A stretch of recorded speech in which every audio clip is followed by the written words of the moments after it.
Halo teman-teman, mari kita lanjutkan kembali pembahasan mengenai adaptasi Scrum di pemerintahan.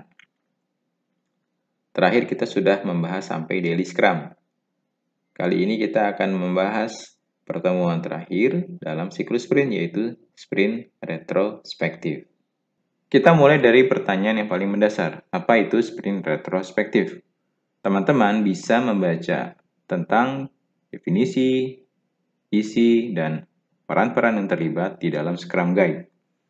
Teman-teman bahkan bisa googling untuk mencari tahu apa itu sprint retrospektif.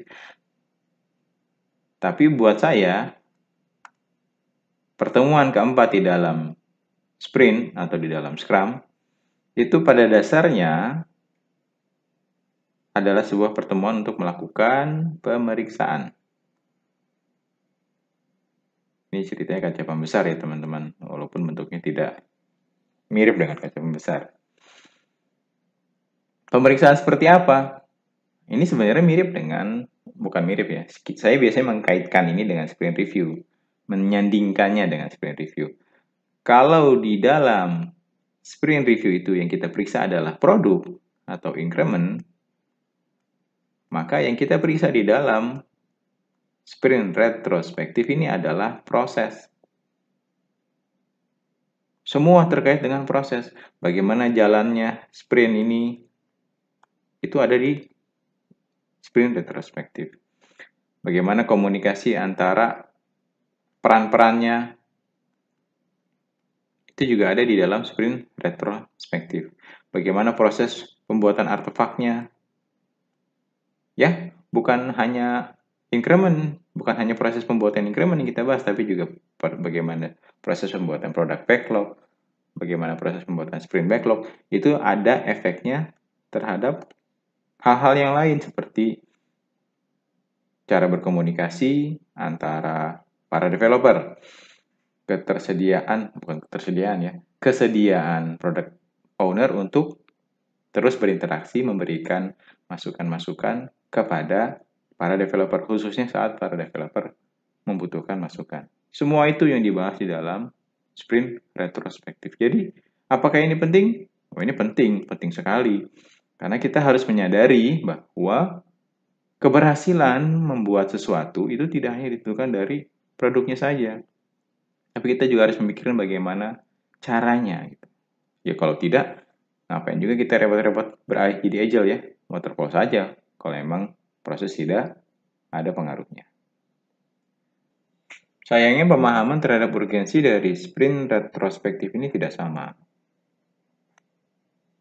Ada yang mungkin menganggapnya penting, tapi tidak cukup penting untuk dibuat sebagai pertemuan terpisah, event terpisah. Ada yang menganggapnya bahkan tidak penting karena yang perlu dipikirkan adalah produk saja. Jadi sprint retrospektif ini seringkali mengalami penurunan prioritas sampai ke level di mana sprint retrospektif itu tidak perlu dijalankan. Nah, yang bisa kita lakukan untuk melakukan adaptasinya itu adalah menggabungkan antara retro atau retrospektif dengan review.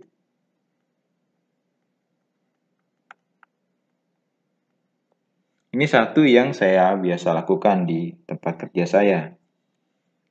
Jadi, setelah review ini selesai, kita langsung beralih ke retro. Hanya saja, tidak ada pemisahan yang nyata antara review dan retrospektif. Biasanya, saya melakukan keduanya ini dalam satu pertemuan. Tapi saya tegaskan kapan review itu sudah selesai, lalu kita mulai bahas mengenai elemen-elemen atau isu-isu terkait proses. Ada bahkan yang tidak melakukan retrospektif sama sekali. Nah, ini yang menurut saya kurang tepat. Kenapa? Karena jalannya sprint berantakan pun akhirnya tidak dikoreksi. Bisa jadi Salah satu alasannya kenapa sprint retrospektif itu tidak pernah berjalan pun karena tidak ada sprint retrospektif. Jadi seolah-olah itu adalah sebuah kesalahan yang rekursif. Kejadian terus sampai akhirnya terbiasa, sampai sprint retrospektif ini tidak ada sama sekali. Akhirnya tidak ada feedback nih. Dari sprint retrospektif ke dalam sprint planning tidak ada feedback sama sekali.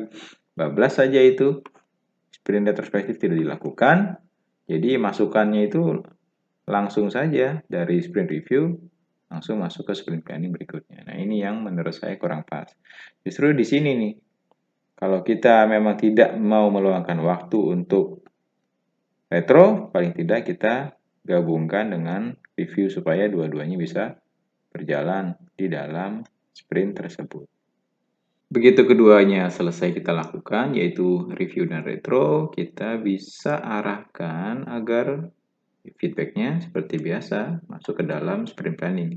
Tentunya lewat sprint backlog dulu, lalu diambil untuk dibahas di dalam sprint planning. Apa saja yang perlu dilakukan di dalam sprint berikutnya terkait dengan retro yang sudah kita lakukan.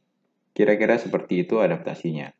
Itu biasa saya lakukan di tempat kerja saya di Direktorat Jenderal Pajak, dan saya rasa dapat diadaptasi di tempat kerja lain atau di instansi lain dalam pemerintahan.